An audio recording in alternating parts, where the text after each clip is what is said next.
Hello and welcome to another episode of With Enough Prep Time. Today I will be reacting to my favorite Zack Snyder scene. It's a Zack Snyder scene I pretty much love, and I'm going to be reacting to it because I'm fed up of being nasty to Zack Snyder when I think that he does actually make some good movies that are, they're not underrated, but I would say that they're unfairly criticized by certain parties. I'd put it that way. But I wanted to celebrate just one of my favorite scenes. And one of the things that, might surprise people is that I actually like Zack Snyder's Lex Luthor. I like his take on Lex Luthor. It was one of my favorite things in the movies. And I've always wanted to do something on this scene because I think the writing is very, very clever here. So the writing is really good. Now, there's another thing. Would I have cast Jesse Eisenberg? I don't think it's worth the trouble casting Jesse Eisenberg. I don't know what Zack Snyder was thinking casting Jesse Eisenberg. I think Jesse Eisenberg ended up doing a pretty damn good job of a character that you ultimately hate and you want to punch, you want to sock him in the nose because he's so hateable. He's like the Joffrey Baratheon of the DCEU. It's like people confuse the fact that he is so irritating with the fact that he's a bad villain. Villains are sometimes supposed to be irritating. And this idea that Lex Luthor is supposed to be an older man or something like that is bullshit. Lex Luthor has been all kinds of ages in the comics of Superman. People don't read enough Superman comics. Much of the time, Lex Luthor is actually exactly the same age as Superman and is quite young, like Henry Cavill. I don't know that they've done many versions where he's a younger millennial, but I think that makes sense. And I think a really douchey millennial genius scientist is what they were going for, who happens to be a psychopath and is obsessed with Superman. I think that's what they were going for. And he's a narcissist like Lex Luthor, which is one of Luthor's biggest traits is his narcissism. So this scene, which was written by the guy who wrote Batman v Superman, I actually think he saved this movie from being a complete horror show because Batman Begins writer and I'm gonna have to David Goyer. Basically, David Goyer is the guy who wrote Batman Begins, who wrote Blade, a lot of the Blade trilogy, who wrote Ghost Rider. Is a very, very hit and miss writer with very good ideas but very poor execution sometimes, which is what I've been trying to tell people about the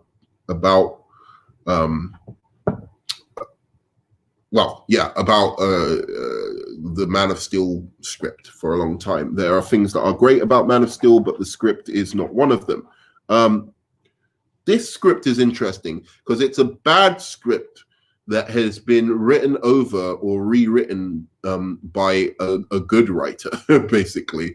And I think he does really well. And I've heard that he's a really, really clever guy, very, very knowledgeable, and you can tell.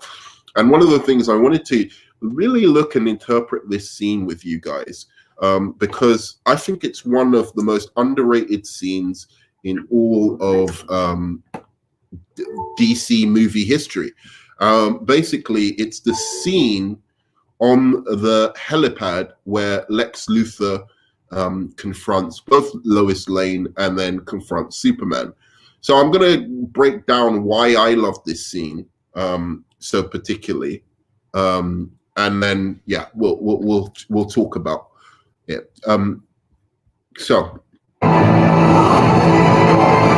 Why do we We have problems up here.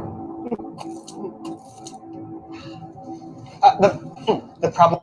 So the first thing that Lex Luthor says, which is really great, is he you know, and this is something he does throughout the film that people don't really notice, is he speaks in ways where there's a lot of subtext. I think people only take text from what Lex Luthor's saying rather than the subtext of what he's saying, right?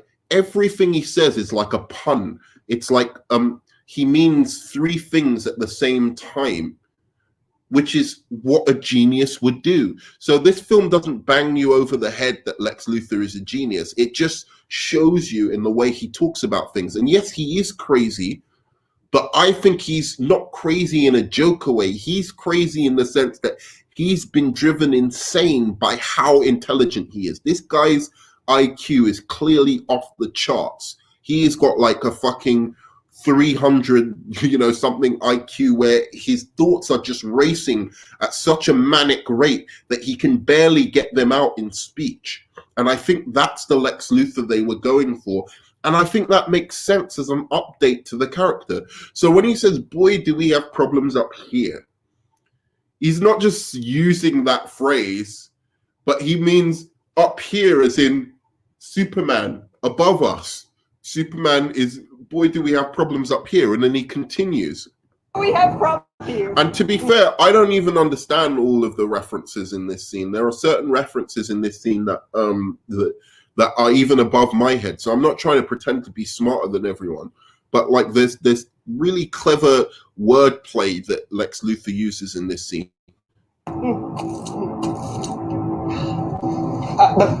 The problem of evil in the world. The problem of absolute virtue. I'll take you in without breaking you, which is more than you deserve. The problem of you on top of everything else. You above.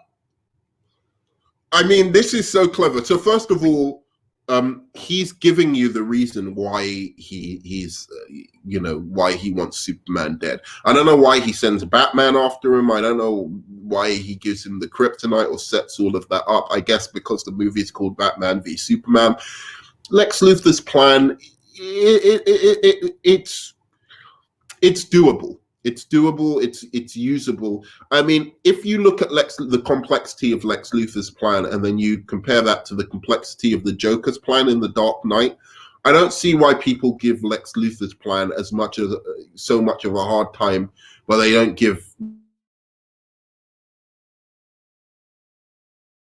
and relies on a lot of coincidences, much like Lex Luthor's plan. But the whole point of the story and what it's trying to get at with Lex Luthor is he's like 8 steps ahead of everyone else because he's so fucking smart. He really is. And this is the first time I've seen in a Superman movie where I really see Lex Luthor as somebody who could genuinely take Superman down with his intelligence. That he's so on top of it that he really can take him down with his intellect.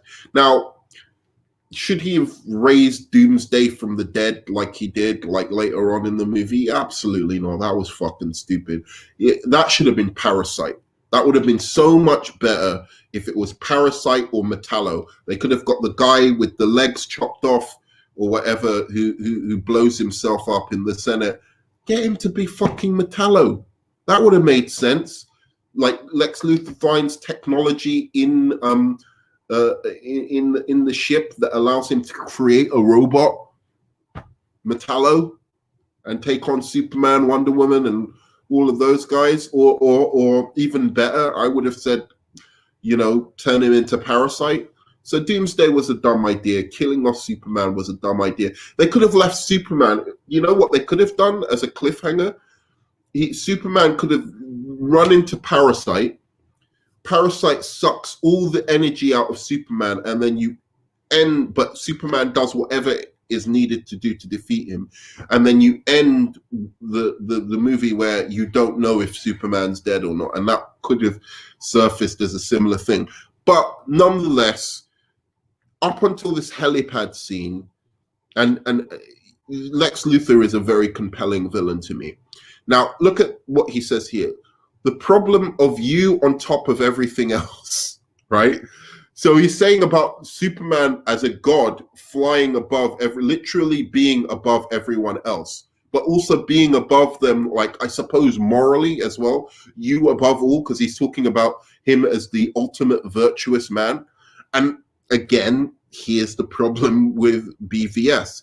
Superman isn't ultimately virtuous. And if he was, then this speech would have a lot more weight, carry a lot more weight. But actually, Superman's kind of morose. He's a bit of an emo. He's not the virtuous Superman that we know. He's killed somebody already in the movie, or at least it looks like he's killed somebody. So when he says the problem, he's using a lot of things in two different ways, like the problem of you on top of everything else. So that's a common phrase that we use, the problem of you on top of everyone else, and you above all is another phrase. But again, the double meaning of that is actually literally Superman flying above everyone else. And he has a problem with that. He's so narcissistic. He can't deal with a being that is so clearly superior to him.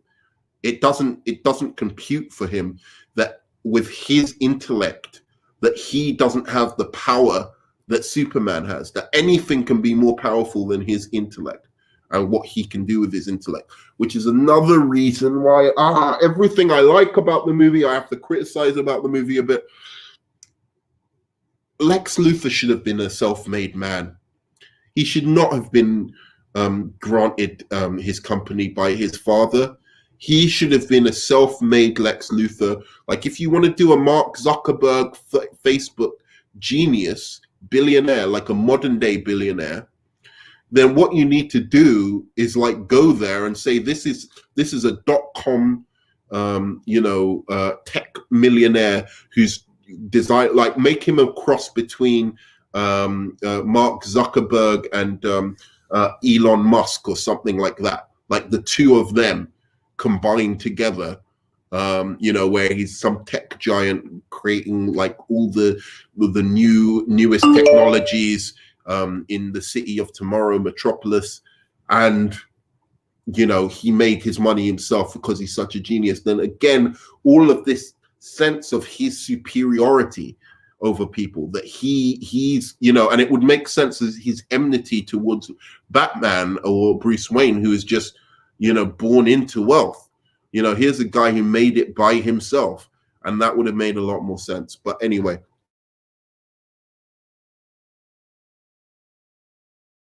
well, this would have made more sense. But I love the dialogue in this. So, above all, because that's what God is. Horus, Apollo, Jehovah, Kal-El, Clark, Joseph, Kent. I love this, but I'm not sure how I feel about him knowing who Superman is. It's cool, and it is shocking to show how clever he is, but I think there could have been another way of him showing how clever he is. Maybe if he said son of Jor-El, so he's showing that he's getting closer to Superman's identity, like rather than just being like, oh, it's Clark Kent. Like, it's like, dude, if he knows you're Clark Kent, then why doesn't he just tell everyone? That would destroy Superman quicker than anything if he just tells people who Superman is, right? But anyway, see, what we call God depends upon our tribe, Clark Joe. See, that's a clever version, right? That's a clever thing. What we call God depends upon our tribe, Clark Joe. Because God is tribal. God, no man in the sky intervened when I was a boy to deliver me from daddy's fist and abominations. Right. So, again, I can see why people find Jesse Eisenberg a little bit annoying in this with his and stuff like that. But I think what he's going for is somebody whose mind is so quick. He's almost got a slightly autistic side to him. He doesn't know how to socially You know, he's too smart, he's too above everyone else intellectually to even socially integrate properly. And that does make sense, because I've met a lot of people with incredibly high IQs, geniuses, really clever, smart people, and they are often like that. So it would make sense that Lex Luthor is a bit like that as well, a bit withdrawn, a bit of an inability to really, you know, his imagination, his mind is pumping with ideas the whole time that he's speaking to someone, ideas that could change the world, change technology, change humanity forever. And you know, he has to come down and like talk to normal people when all of this stuff is going on in his head. I think this takes Lex Luthor away from just being simply a cartoon character and realistically looks like what a modern day tech billionaire, IQ above, you know, 180, would actually look like. An IQ of 200, like the highest IQ in the world, right? This is what somebody like that would look like. Now, my casting choice would have been very, very different. You know who I would have cast? I'll show you who I would have cast, since we're breaking this down. This is who I would have cast, or this type of person, and this is how I would have presented what Zack Snyder was actually trying to do. So let's go into this. Oh.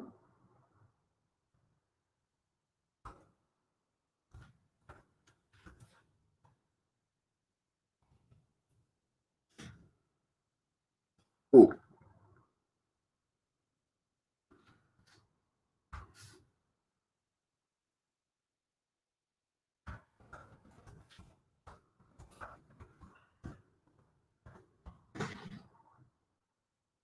Ex Machina, sorry. This is the guy I would have chosen, like, or somebody like character. If you've ever seen the Ex Machina, cats, smart enough to get their claws into your will, but not smart enough to clean their own teeth. I don't know anyone who's seen the film Ex Machina. This is my Lex Luthor. In my mind, this is Lex Luthor. Take your time, read it over. This guy. The signee agrees to regular data audit.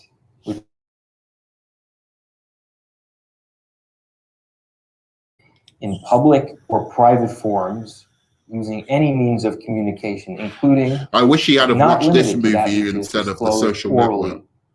or in written or electronic form. I think I need a lawyer. It doesn't feel very standard. So, do you know what Turing test is? Yeah, I know what the Turing test is. Wait, there's a bit that he... It's when a human interacts with a computer. And if the human doesn't know they're interacting with a computer, the test is passed. And what does it pass though? That the computer has artificial intelligence. Are you building an AI? I've already built one. And over the next few...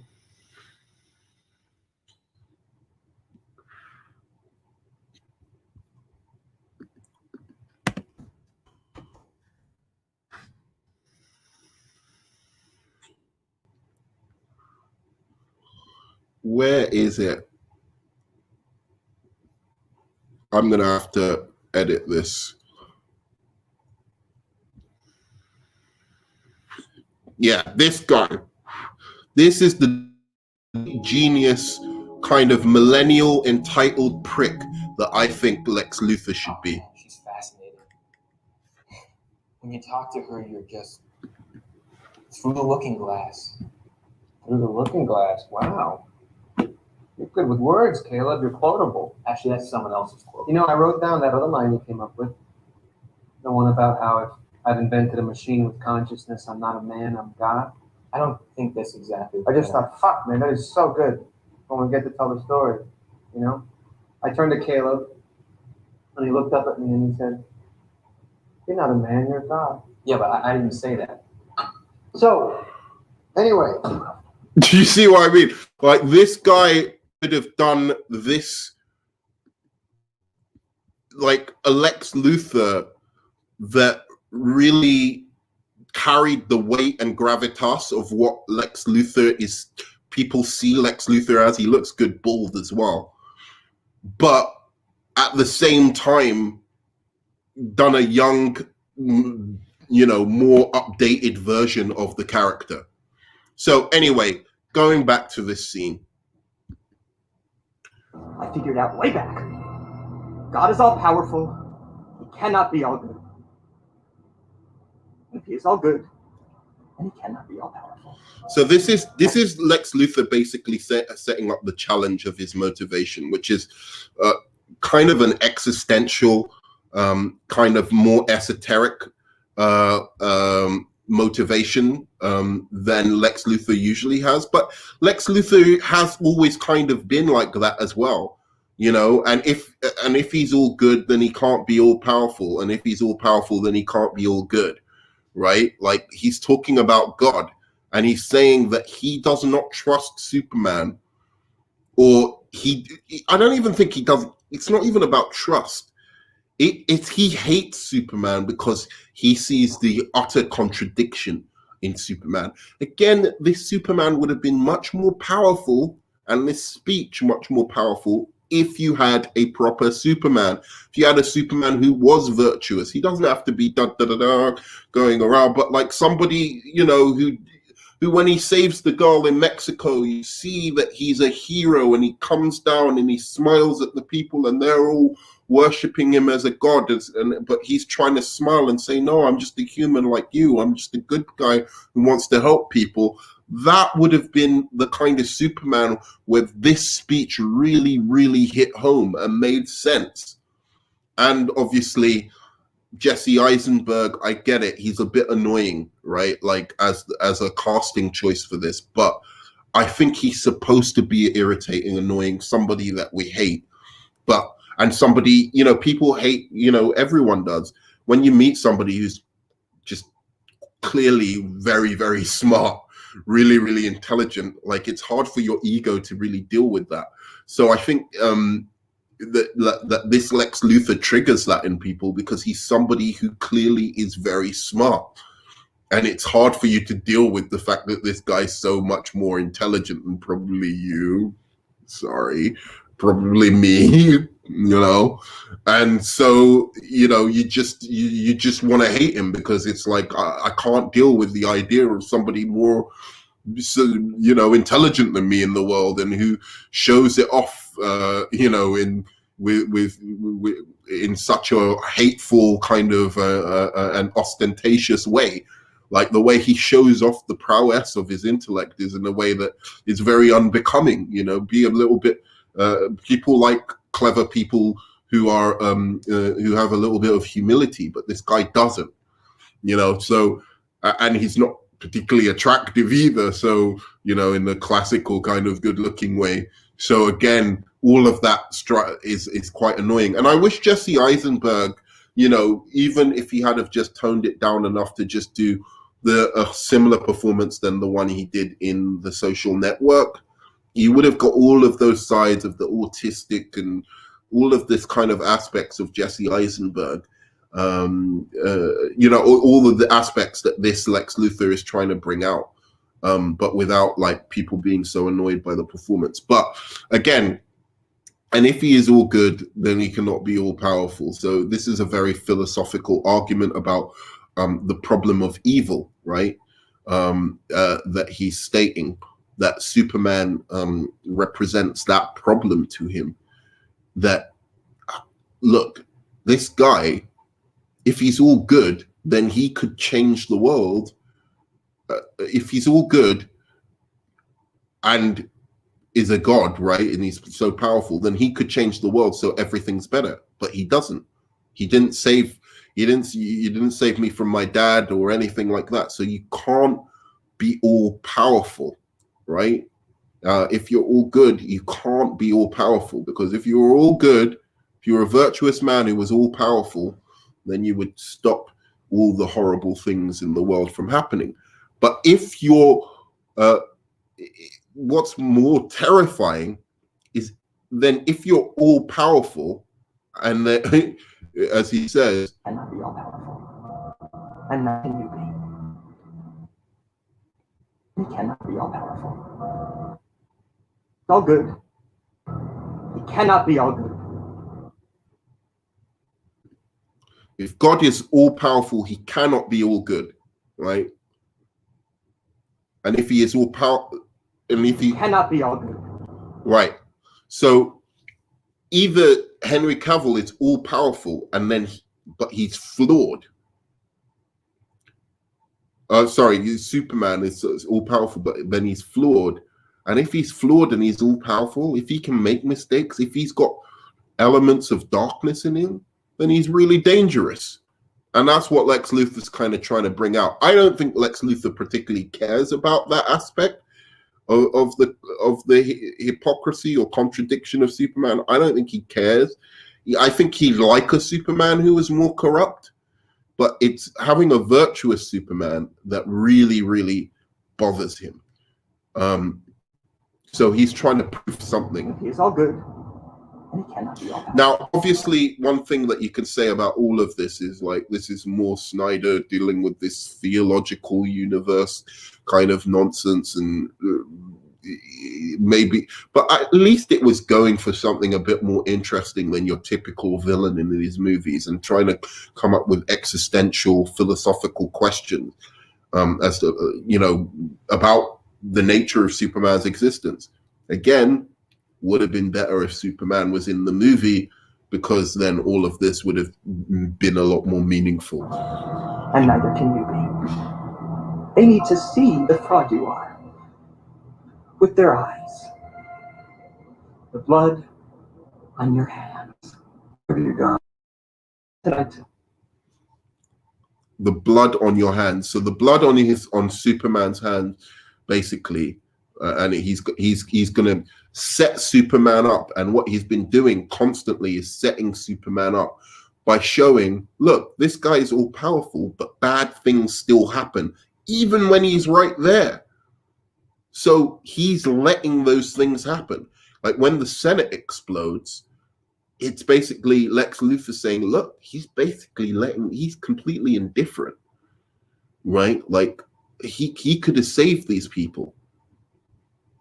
I think it would have been much better if that scene would have been so much better if Superman had have saved the people rather than everybody die. I get it that it was kind of a cool scene to let the whole Senate explode, but like he could have let part of it explode, but not everything. If he had have saved that situation somehow, again, this speech would have made more sense. It's always good for the bad guy, to have as many obstacles as the hero. Like you need to put obstacles in. Like this Lex Luthor is constantly winning. Every step of the way he's winning, and every step of the way Superman's losing. So there's no balance of Superman comes up, then Lex Luthor gets him back, then Superman comes up. If you look at the Dark Knight, it's a balance. Batman gets Joker gets Batman. Like it keeps going up and down and up and down. Who's in a position of power at which point, right? In this one, Lex Luthor is way always in a position of power over everyone, and that's kind of like, nah. You need a little bit of balance. At least one of his plans needed to have been thwarted by Superman, not by Batman, by Superman. He's a Superman villain. So, and tonight they will. Yes, because you, my friend, have a date. They will. Yes. Because you, my friend, have a date. Across the bay. Grapefruit his hate. 2 years growing, but it did not take much to push him over, actually. Little red nose. Big bang, you let your family die! See, like I love the way Henry Cavill is looking at him, thinking this is a typical Henry Cavill face. Such a good-looking man that he's got a great scowl, hasn't he? So here in this scene, Superman looks back at him. I even like this dialogue here, because he's basically saying what he's been doing, but he's so manically crazy. It's like he's not crazy, as I said, in a Joker kind of sense.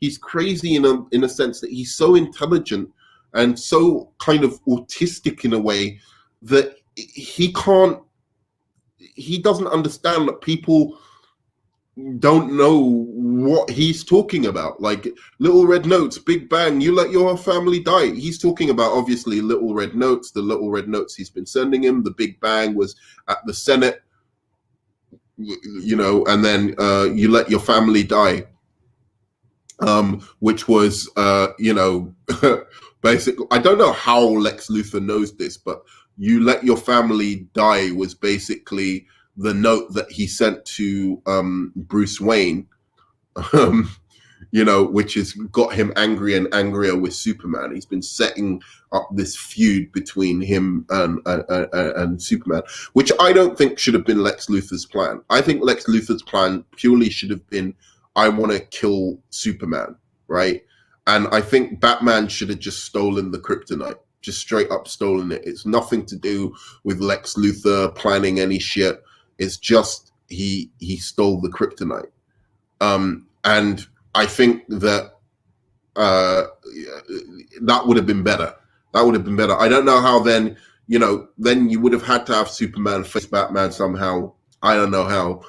But if that would have been a more organic way than Luthor having planned for these two guys to fight. I don't get that. I don't get, what did Luthor think was going to happen? Batman isn't exactly going to beat Superman just because he has a bit of kryptonite. It's not. It doesn't work like that. This guy could just fly in the air and laser Batman from the air. Like, so it's not a particularly brilliant plan by him. So yeah, anyway, let's go. I still like this speech though. So you let your family die. You let your family die! And now you will fly to him. And you will battle him to the death. Black and blue. Fight night. The greatest gladiator match in the history of the world. God versus man. Day versus night. That should really say it all to you, shouldn't it, Lex Luthor, that this plan isn't very good? God versus man? God versus man, yeah? It's not a very good idea. Krypton versus Bat of Gotham. You think I'll fight him for you? Yes, I do. I think you will fight for that special lady in your life. She's safe on the ground. How about you? Close, but I am not talking about Lois. No, every boy's special lady is his mother.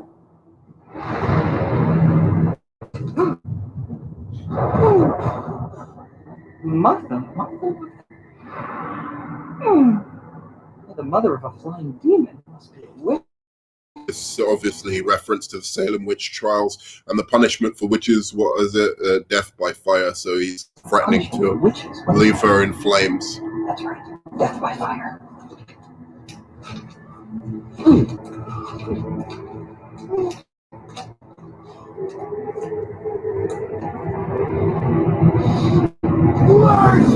I don't know. I would not let them tell me. Now, if you kill me, Martha dies. And if you fly away, Martha also dies. But if you kill the bat, Martha lives. Why does he want... I'm starting to see why people don't like this scene. Why does he want Why does he want Superman to kill Batman? What will he gain from Superman killing Batman? I don't know. Because it's like he's trying to do it so he'll win either way, but he's not going to gain anything by Superman killing Batman. Anyway, so yeah.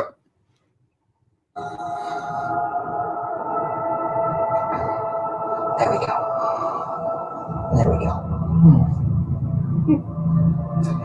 And now God bends to my will.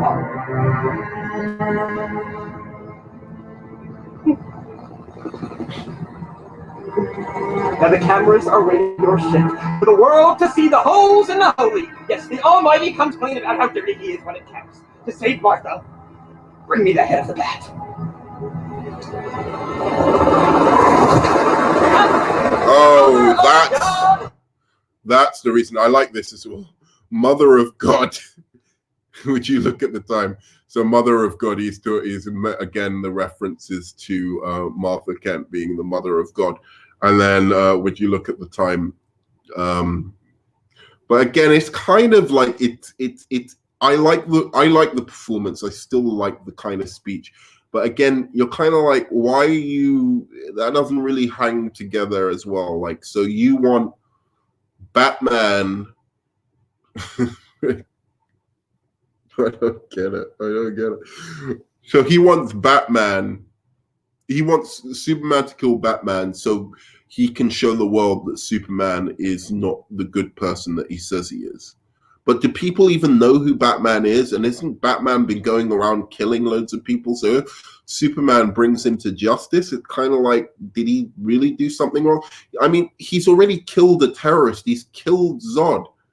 So you've already shown that he's impure or imperfect or isn't that. So again, the virtuous Superman would have made this a lot more make sense, that that Lex Luthor's trying to show that Superman actually is corrupt. And I think, this is Zack Snyder being really influenced again by The Dark Knight, because that was what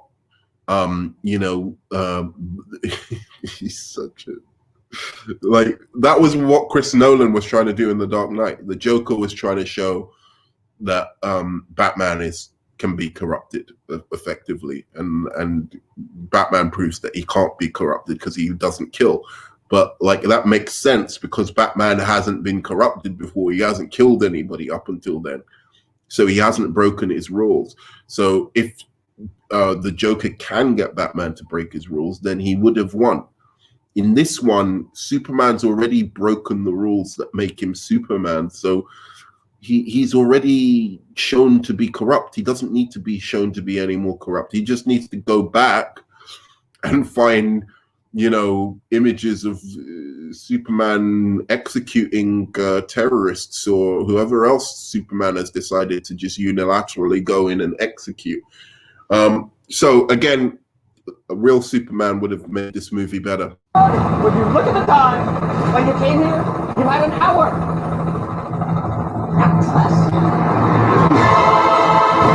And I do like the Lex Luthor music, which is great. So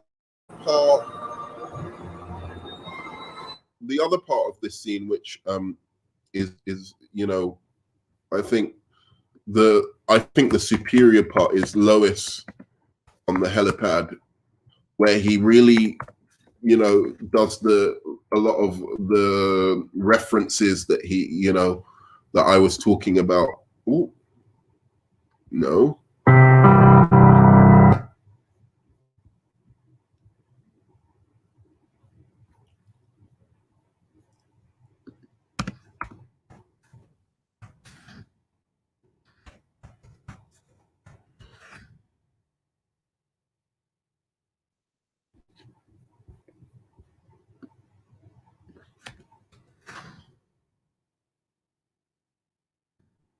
Okay.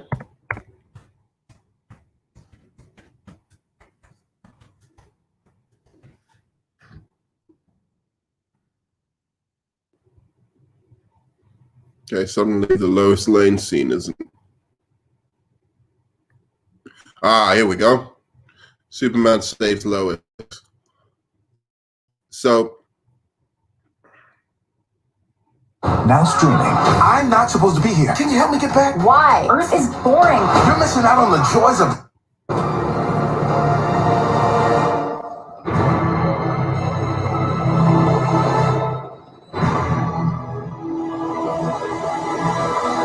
Way low in the morning. Lola in slacks. So this is the beginning, Lola in slacks. That's basically the beginning of Lolita, the book, the novel Lolita. So again, it's showing off Lex Luthor's intelligence when it comes to, his knowledge of culture and science and whatever. So this is a very famous book by Nabokov. called Lolita, and it's really one of the most famous lines in book history. Like one of the most famous opening lines in literary history, essentially. So it's a little reference, like if you notice it. Come see the view. Now the secret, the height, is the building material. It's light metals, which sway a bit in the wind.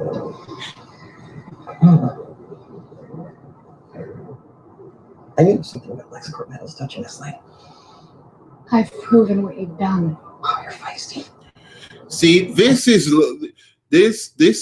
so much better than how Superman responds to him.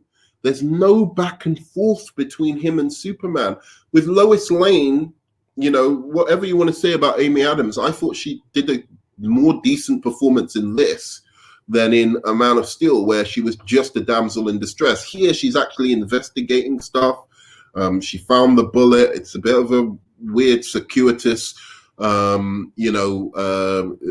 a weird, circuitous,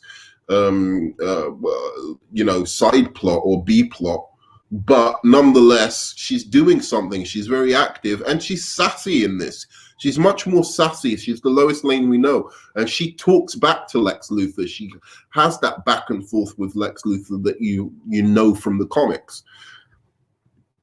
Unfortunately, that will blow away like sand in the desert. You're psychotic. That is a 3-syllable word for any thought, too. Like sand in the desert, right? Like, so the evidence he's saying will blow away like sand in the desert against his guilt. Essentially, in the beginning of BVS, there's the whole scene with in the desert where you find out that Lex Luthor plotted the deaths of a bunch of terrorists because, again, why he's setting up like America's gonna give a shit about a bunch of terrorists in like fucking the Sudan or whatever. It doesn't make sense. He should have if he was gonna do something, he should have set Superman up on American soil, or set Superman up so it looks like he did something on an American base that led to the mass deaths of American civilians or American soldiers. That would have been made much more sense than a bunch of terrorists. Whatever. Too big for little minds. Next category, circle.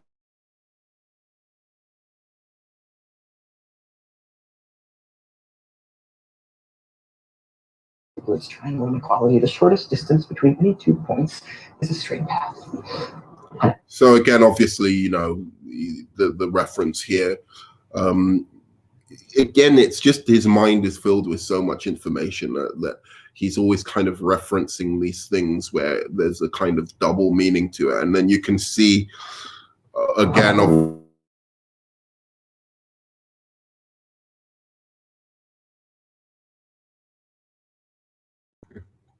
so he knows that Superman is always going to save Lois Lane.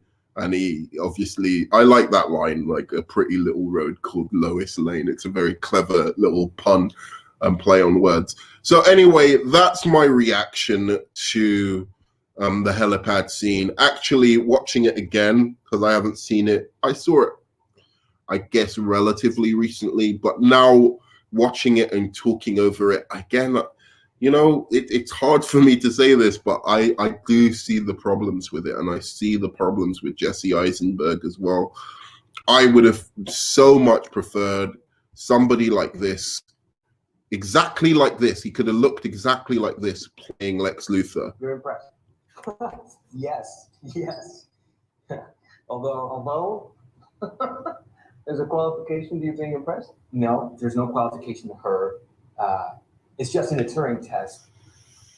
The machine should be hidden from the examiner. No, we're way past that. If I hid Ava from you so you just heard her voice, she would pass the human. The real test is to show you that she's a robot and then see if you still feel she has. Yeah, I think you're probably right. Her language abilities, they're incredible. The system is stochastic, right? Non-deterministic. At first, I thought she was mapping from internal semantic form to syntactic tree structure and then getting linearized words. But then I started to realize the model is some kind of hybrid. Caleb, No? I understand that you want me to explain how it works, but I'm sorry, I'm not going to be able to do that. Try me. I'm hot on high-level abstraction. It's not because I think you're too dumb. Because I want to have a beer and a conversation with you at a seminar. Yeah. Sorry. No, it's okay. All right. Just answer me this. How do you feel about it? Nothing analytical. Just how do you feel? Right. So again, it's a much more subdued performance. This guy does go crazy and nuts and shows that he's completely evil and manipulative, and it's everything I've wanted from a modern day Lex Luthor. Is if you've ever seen Ex Machina, tell me, guys, what do you think? Do you think I'm right here that that this would have been a much better version? An actor who could have done something like this would have been a much better version of Lex Luthor. Come straight out with the bald hair, the big millennial type beard that's cool these days, a billionaire kind of like Elon Musk tech billionaire who made it himself. He didn't rely on his father's wealth or something like that. He made it himself. He's just a genius with like a 210 IQ and literally the smartest man on the planet. And he still could have, been the young millennial, and he still could have said these speeches, but he could have been a little bit more subdued than Jesse Eisenberg. So that's me, my analysis of the scenes by like the Batman v Superman scene, one of my favorite scenes in DCEU. It has its flaws. I can see its problems as I'm looking at it and watching it now.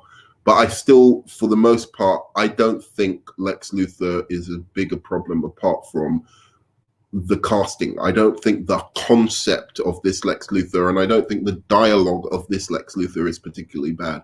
I just think the delivery needed something, and some of the story beats and how his plan worked out needed a bit more threading in a way that made sense.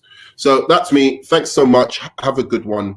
And I love you 3000. Please smash the like button, give me a high five, and comment and subscribe for more content.